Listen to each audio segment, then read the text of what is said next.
I am your host, Lia Dunlap, and you are listening to the Oracle on Purpose podcast, where we help intentional leaders clarify their purpose and next steps to create a work and life of significance. Hey there. It's time. It is time to kick doubt in the face. All right, we're talking about kicking doubt in the face. I know that sounds really intense, and yet I just got off a call this morning, an interview that I did, talking about gremlin thoughts and how we move through the process of shifting from gremlin thoughts to affirmations, from positive thoughts that help us move forward versus all of those negative, deep-seated misconceptions and beliefs that can tangle us around the ankles and pull us off our feet when we decide to make a move that is forward, right? To step in to something bigger. And this morning I shared a video you may or may not have seen from the New Media Summit that I participated in right before everything happened this year in the middle of March, and talked about, for myself, remembering and recognizing what it felt like to watch almost in slow motion how doubt started seeping in. And if you watch the video, you might have noticed that it was cut off at the end pretty abruptly. And the reason, I think, looking back, is because I had actually let doubt take a front seat.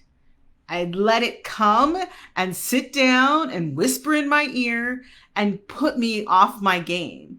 And honestly, it's the wildest thing, because I can look back for so many years and realize that every time I have chosen to do a bigger, better, broader, bolder thing in my life, the old ideas and concepts of what I used to do or who I used to be or how I used to be can kind of come in like a mist and come around your ankles and my ankles and threaten to pull me back to where I used to be, the box I used to sit in, the state or stage I used to play on. And so I recognized, after looking at that video again, it kind of popped up and I was looking at through things, that is something that many of my clients, and especially this week, hi Lia, thanks for watching. This moment in time that we have right where we are, it is what we have. We don't have to bring all of the history of mistakes or transgressions or challenges we've had in the past and overcome them today.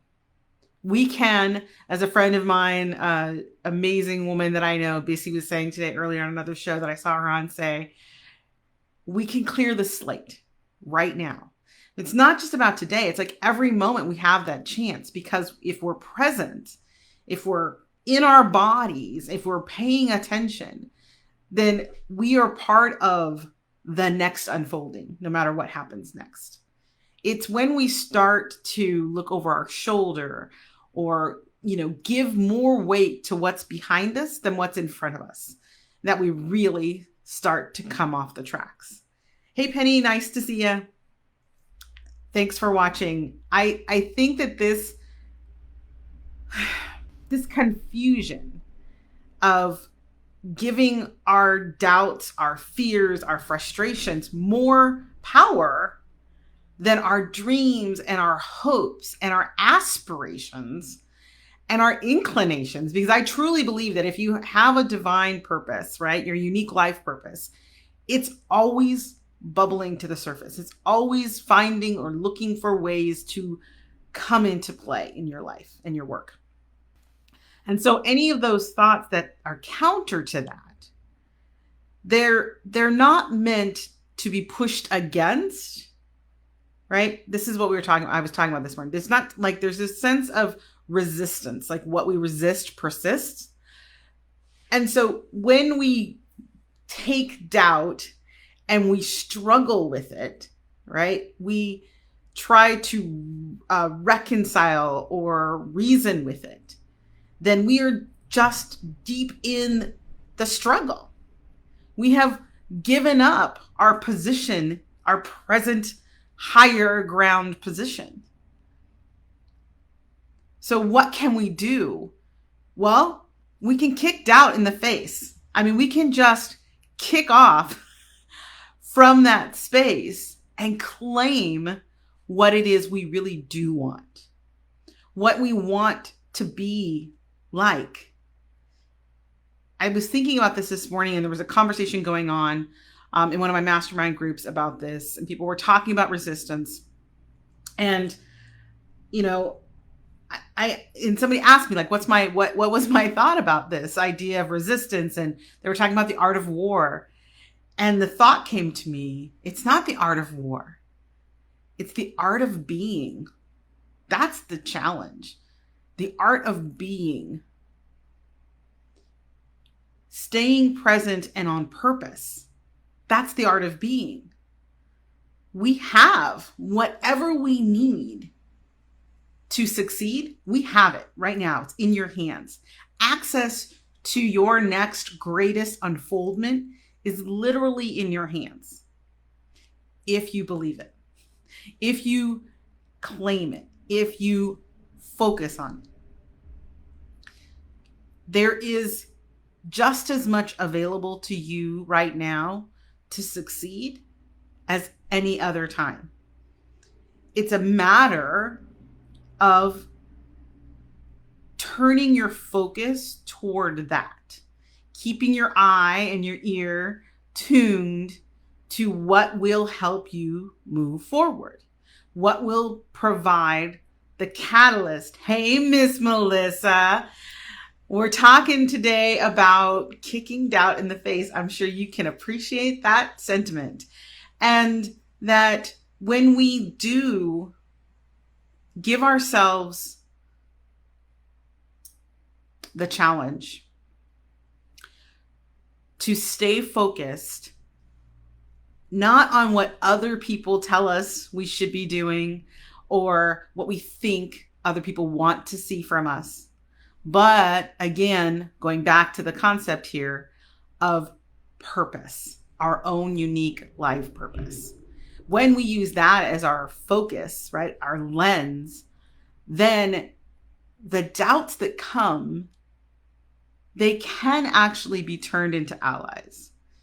And that's something that I talked about on this show that I was interviewed on this morning. And, you know, there's some steps I talk about doing that. And it's one of the things that I work with my clients around because it's so insipid, those kinds of doubts. They derail people, and it makes me mad. It makes me so freaking angry, right? I get really frustrated when I see someone, a client of mine who is phenomenal, who has amazing gifts, really great intentions for making something amazing happen in the world. And I get really frustrated when I see that they're getting, you know, strangled and tangled up in these doubts and these old patterns and belief thoughts that are keeping them trapped from moving forward. Everyone goes through it. I go through it. That's what I talked about this morning in my video. I do go through it. And it makes me just as angry, to be fair, that when I go through it. In fact, actually, I think I'm much harder on myself when I go through it, to be fair. And yet the reason it gets under my skin so much is because I understand the value, right? I understand the immense value that human's life is in the world. Being present, the art of being present, that's the gift of significance. Every breathing human has something significant to offer. Now, some of you might challenge me on that. Good, bad, start to make judgments. Fine, fair. That's your choice. It's also something you can share on your own page. And yet, I still stand by that idea. Because even if someone's counter to you and you see that as a negative, what it brings up in you to bring to the world that's positive is benefited by having that mirror reflected back to you. So when we look at how we show up and we look at those doubts, the importance of moving them and replacing them, or as I like to say, turning them into our allies, isn't so much about just feeling better in the moment, right? It's not just about feeling like a release. It's that release is an opening to receiving and showing up in the most incredible way, exactly as you are meant to. Not because someone else said so. Not because someone else sets your standards. But because something inside of you already knows how absolutely phenomenal you are and what you have to bring. And there are other people on the other side of what you have to bring that are waiting for it.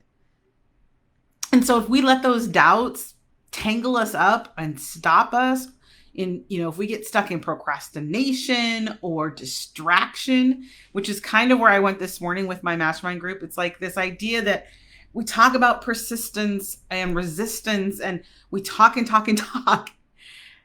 And if we just pull back from the talking and get inside and start to focus on being present, and we know what our purpose is, then we don't have to try to solve unsolvable problems like riddles wrapped within an enigma. It's like we can take all of that effort and energy and vitality and bring it to life. A few years ago now, I had created a circle of clients, and we were master creators. That's the container that we held, was how do we create? And one of the key things that precedents were set was to know that we are co-creators, each of us. And there's the responsibility, but there's also this freedom that comes from knowing that if you are looking outside of yourself and you don't like what you see, you're a part of helping change that. Like even in recognizing you don't like it, you are giving the opportunity to do something about it. And when we look at our doubts and we kind of fall into that old paradigm of just fighting them or, getting rid of them somehow, which technically I don't think is possible. If you ask me, in my opinion, we're still in the struggle, not in the being. In the being, that's where the bliss of significance lies. When I started out 25 years ago, I had a simple statement on my first book. The subtitle was How to Live a Life of Bliss. 6 simple steps to living a life of bliss. And the life of bliss, that was the first thing. And people challenged me on that. So I changed it. Because what people saw in my life, and they would say over and over again, well, you live a charmed life. Which honestly, if you hear my real history of my life, I gotta say, I don't know, a lot of people would think it's necessarily charmed. Except that when I looked at it from their perspective, I could see how it might look that way. So I changed the subtitle to 6 simple steps to living a charmed life.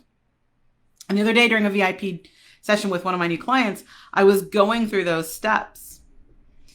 And really what hit me now, 25 years later, was the reality of all of these pieces is you can use them anytime. That I use them all the time now, that I have clients that 8, 10, 12 years later are still using those steps because they know what their goal is inside of them. They know what their purpose is. They can use them wherever they go. And that makes it look easy from the outside. And there is an ease to it in letting go of this need to struggle with the doubts. So from that perspective, it is much more a flowing, easy experience life and bringing significance to each moment as a master creator, which these people I'm thinking of are, because you know why you're working toward the thing, forward momentum versus away from momentum. And so when the doubts come up, it's easy to look at them, cleanse, clarify, clear out, and rework that thought pattern. Choose what you really want to believe versus what the old you of 5 minutes ago used to believe.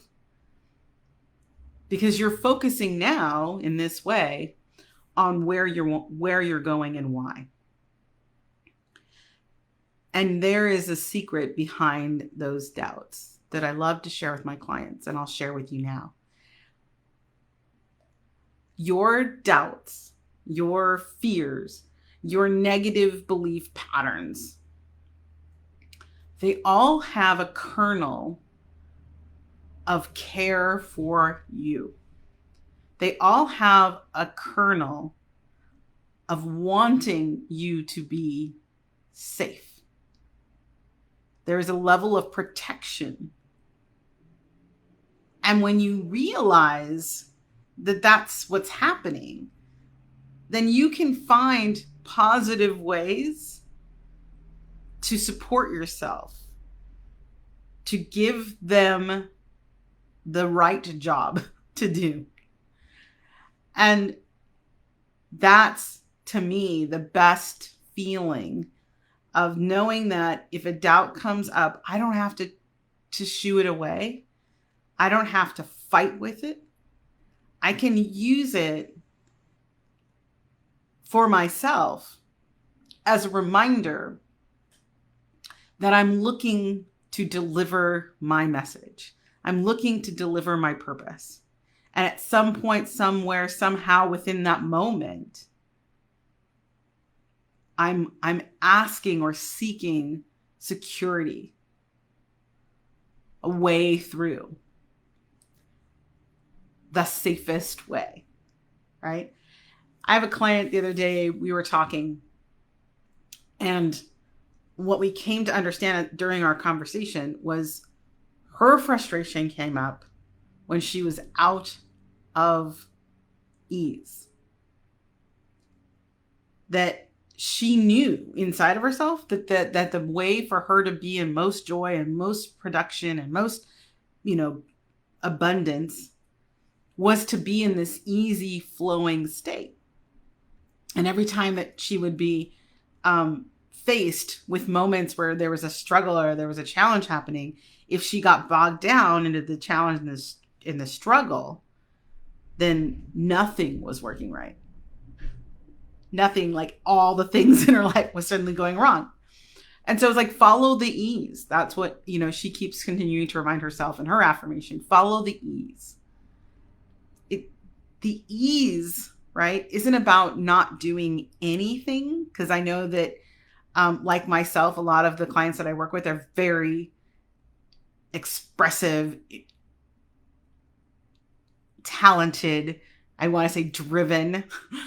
I'm trying to think of words that aren't necessarily negatively, inclined, but, they're driven, they're hard hitting, very hard acting, they're always off and doing and getting things done. And there's power in that. Like that's energy that can be used. But if it's misdirected and we find ourselves being busy, right? Busy, being busy, then we're not serving our purpose. And so we kind of get ourselves into a tailspin. And so the ease part of this isn't about not doing, because a lot of times if you hear that, people think, oh, that's not going to work. Like life is hard, work is hard. I am a hard worker. All those thoughts might come up. And so I've switched that this month. You might have heard me. This month is kind of my theme, I guess. That knowing that I can do hard things with ease. That's the difference. There are big projects. There are big dreams, missions, visions I have for myself, my business, my family, my life. They can seem overwhelming if I look at them as if I have to do them all myself, right? If I'm responsible for every piece of that puzzle, then of course it's going to seem and feel hard, right? So from the outside, it may look hard no matter who you are. And there can be ease in doing hard things when you look at them and say, how do I make this easier? How do I use my energy wisely? What can I bring that's mine that will make this easier? And what resources do I need to bring in, take more advantage of? I know other people like myself who have coaching practices and have assistants and have team members. And the question then becomes in these moments, how well are you utilizing your resources and support? Are you using it so that when you do what's best of yours, they're doing what's best of them? Right? So you're making that match happen. So you're getting the resources and putting them together is part of making hard things easier. It's also a part of looking at those doubts and realizing that every time you choose to follow and focus on your purpose and give those doubts and thoughts enough acknowledgement to realize they are there to help make that so and deal with them that way, they can become your allies, right? They can become the guardrails, if you will, on the way through your journey. And that's something that I think that many of us, as we're entrepreneurs, as we're business leaders, as we're women business leaders who have oftentimes multiple things on our plates, those are the things that we can lay down as foundations and say, okay, so I'm going to take stock of where I am. I'm going to listen when these doubts come up. And instead of fighting with them and struggling with them, I'm going to understand how I can change them and transmute them into a powerful affirmation for what I do want to have, what I do want to be doing, how I do want to show up. And then I'm going to move forward. I'm going to move forward because the world is waiting for me to do just that. And someone on the other side of that doubt, on the other side of that fear, on the other side of that old belief system, whether it was a minute ago or a year ago or 10 years ago, is waiting for you to cross that bridge. Waiting for you to show up on the other side of it so that they can receive what they're needing to receive from you. And then again, you can have the impact you're meant to have in the world, as well as provide your service, your product, whatever it is, to the world. It all works together. There is no there. And in the moment, it's easier to see that when we stand in our purpose and we recognize the significance of being on purpose. So I want to share that with you today to help you understand and see perhaps if you've been stuck, struggling with doubt, that A, it doesn't have to be that way. And B, not only does it not have to be that way, But as soon as it no longer is that way, the world opens up to you. You become a co-creator. You become part of the flow of the universal source that is life. And what you bring matters. So remember, you don't have to kick doubt in the face, right? It doesn't have to be a struggle. And on the other side, what you're walking toward is really what makes life significant. So remember, today and always, you are here on purpose. Thanks for watching. I'll see you guys next time. Thanks for tuning in to the Oracle on Purpose show. If you found value in this episode, we'd appreciate you leaving a comment. Also, you can subscribe and ring the bell if you haven't yet. If you'd like to get clear on your highest vision and next steps, go to oracleonpurpose.com. See you next week.